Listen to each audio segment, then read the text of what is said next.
दोस्तों नमस्कार। दोस्तों बिहार, झारखंड और पश्चिम बंगाल की दूरी अब जितनी ज़्यादा दूर नहीं रहेंगी, क्योंकि अब अभी हाल ही में सरकार ने एक 6 लेन हाईवे बनाने का निर्णय लिया है। और इस निर्णय के तहत सरकार 719 किलोमीटर लंबा एक 6 लेन हाईवे बनाएगी। और इस हाईवे को बनाने में सरकार की जो टोटल लागत है वो 60,000 करोड़ रुपए की इसमें टोटल लागत आने वाली है। और इसे कहीं ना कहीं इसका कॉमर्शियल यूज़ भी होगा और इससे कारोबार भी बढ़ेगा। और इस हाईवे के बनने से, इस एक्सप्रेसवे के बनने से कहीं ना कहीं और रोज़गार भी बढ़ेगा और काफ़ी ज़्यादा इसके बेनिफिट्स होने वाले हैं। तो चलिए इसे समझ लेते हैं। बात करें खबर की, तो खबर है न्यू एक्सप्रेसवे बिहार, झारखंड और बंगाल की दूरी अब कम होगी, क्योंकि अब 719 किलोमीटर लंबा एक्सप्रेसवे बनेगा जो कि इन जिलों से जो गुजरेगा, यानी जो हल्दिया है, रक्सौल है, इन सभी जिलों से होते हुआ ये गुजरेगा और इसका कहीं ना कहीं कॉमर्शियल यूज़ भी होने वाला है। बात करें ये चर्चा में क्यों है, तो पश्चिम बंगाल, बिहार व नेपाल के बीच कारोबार को बढ़ावा देने व यात्रा को सुगम बनाने के लिए बिहार के रक्सौल से पश्चिम बंगाल के हल्दिया पोर्ट तक ग्रीनफील्ड एक्सप्रेसवे बनाने का निर्णय लिया है।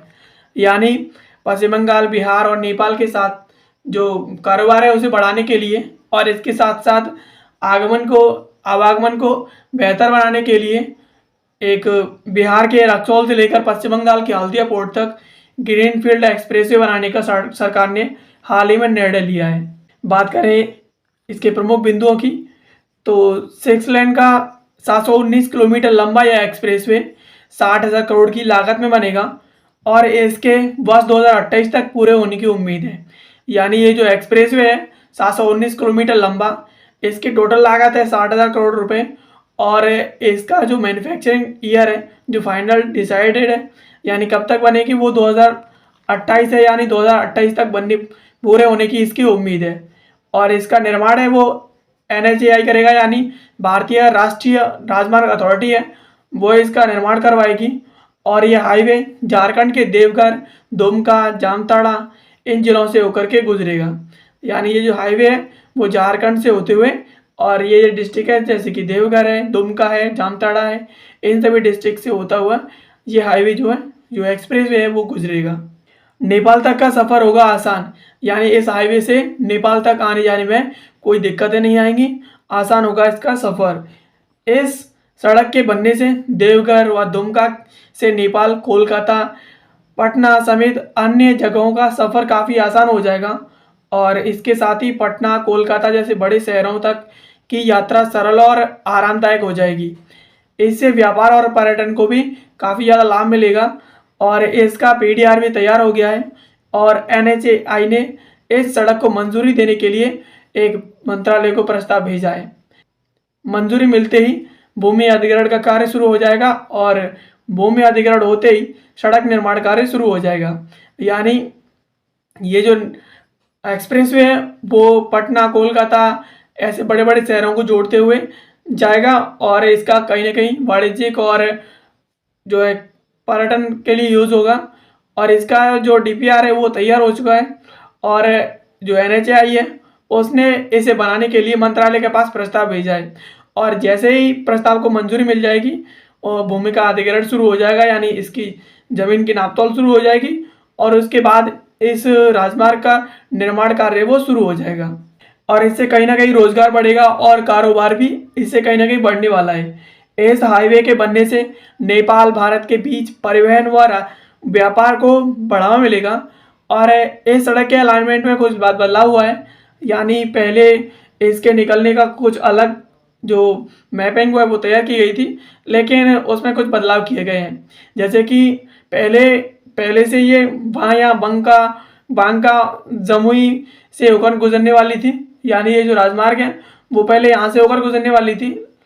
और देवघर के अलावा ये हाईवे दुमका के सरैया हाट, नौनी हाट व दुमका शहर के पास से होकर गुजरेगा और देवघर में यह 55 किलोमीटर की होगी इसकी लंबाई और दुमका में 50 किलोमीटर की। बेगसराय व सूर्यगढ़ के बीच सेतु का प्रस्ताव है, यानी जो बेगसराय और सूर्यगढ़ है इनके बीच जो पुल है उसे बनाने का प्रस्ताव भी आया है। इस हाईवे पर कई बड़े पुलों का निर्माण होगा और इसके तहत गंगा नदी पर बेगूसराय व सूर्यगढ़ा को जोड़ने के लिए एक पुल बनाने का प्रस्ताव भी है। और इसके बनने से देवघर से पटना, कोलकाता में लोग महज 3 घंटे में अपनी यात्रा को पूरी कर सकेंगे। और इसके बनने से 3 राज्यों में उद्योग व कल कारखाना लगने की सुविधा होगी। यानी इस राजमार्ग के बनने से जो है पुल का भी, इनके ऊपर कई सारे पुल बनेंगे, लेकिन जो प्रस्तावित पुल है अभी चर्चा में है वो बेगूसराय और सूर्यगढ़ा का पुल है, ये जो प्रस्तावित है। और इससे कहीं ना कहीं पटना और कोलकाता जो लोग आते जाते हैं उनकी यात्रा 3 घंटे में पूरी हो जाएगी। और इसके बनने से तीनों राज्यों में उद्योग जो कारखाने हैं उन्हें लगाने में भी सुविधा होगी और इससे कहीं ना कहीं युवाओं को रोजगार मिलेगा। और वहीं भीड़ भाड़ व ट्रैफिक जाम इत्यादि की समस्या काफ़ी हद तक दूर हो जाएगी। यानी जिन राज्यों में जो एक दो जो नेशनल हाईवे हैं उनसे निकलने में काफ़ी ज़्यादा दिक्कतों का सामना करना पड़ता है, भीड़ भाड़ इत्यादि बहुत ज़्यादा होती है और जाम के भी बहुत ज़्यादा सामना करना पड़ता है। तो एक और नया हाईवे बन जाएगा तो उससे कहीं ना कहीं जो ट्रैफिक है और भीड़ भाड़ है उसका कहीं ना कहीं निपटारा हो जाएगा, यानी उसकी जो समस्या है वो कहीं ना कहीं ख़त्म हो जाएगी। और ये ज़िले की मैपिंग है, यानी इससे ये ज़िले लाभान्वित होंगे। जैसे कि यह हाईवे बिहार में रक्सौल से शुरू होगी और वहाँ से पूर्वी चंपारण, शिवहर, समस्तीपुर, बेगूसराय, सूर्यगढ़ा, जमुई, मल्लेपुर, बांका, कटोरिया, इन सभी से होकर गुजरेगा। और दुमका जिले से होते हुए यह देवघर के मोहनपुर और घोरमारा, सोनाराय ठाड़ी और पालोजोरी व जामताड़ा के कुंडहित होते हुए यह बंगाल चली जाएगी। और बंगाल में यह सड़क बोलपुर, आरामबाग, राजहटी, पूर्वी मेदिनीपुर होते हुए हल्दिया पोर्ट तक जाएगी। यानी ये जो सड़क है वो बिहार में रक्सौल से होती हुई जाएगी, जैसे पूर्वी चंपारण है, शिवहर है, समस्तीपुर है, बेगूसराय है, सूर्यगढ़ा है, जमुई है, मल्लेपुर है, इनसे होती हुई गुजरेगी। और दुमका जिले से होते हुए ये देवघर के मोहनपुर और घोरमारा और जो सोनाराय ठाड़ी है वहाँ से होते हुए गुजरेगी और इस तरह से जाती हुई ये बंगाल में चली जाएगी।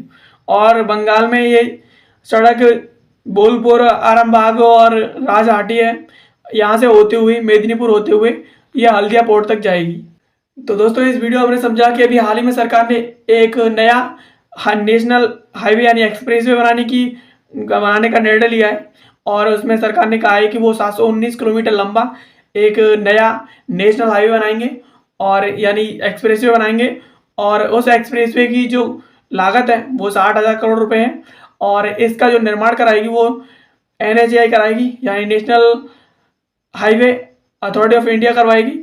और इसे बनवाने के लिए NHAI ने जो प्रस्ताव है वो मंत्रालय के पास भेज दिया है और जैसे ही मंत्रालय से स्वीकृति मिल जाएगी तो मंत्रालय से स्वीकृति मिलते ही इसका भूमि अधिग्रहण का कार्य शुरू हो जाएगा और उसके बाद इस एक्सप्रेसवे का निर्माण कार्य शुरू हो जाएगा। तो आशा करते हैं वीडियो आपको पसंद आई होगी। ऐसी वीडियोस के लिए आप हमारे चैनल को सब्सक्राइब कर लीजिए। बाकी मिलते हैं किसी अगले वीडियो में किसी नए और इन्फॉर्मेटिव टॉपिक के साथ। तब तक के लिए आप सभी का बहुत बहुत धन्यवाद।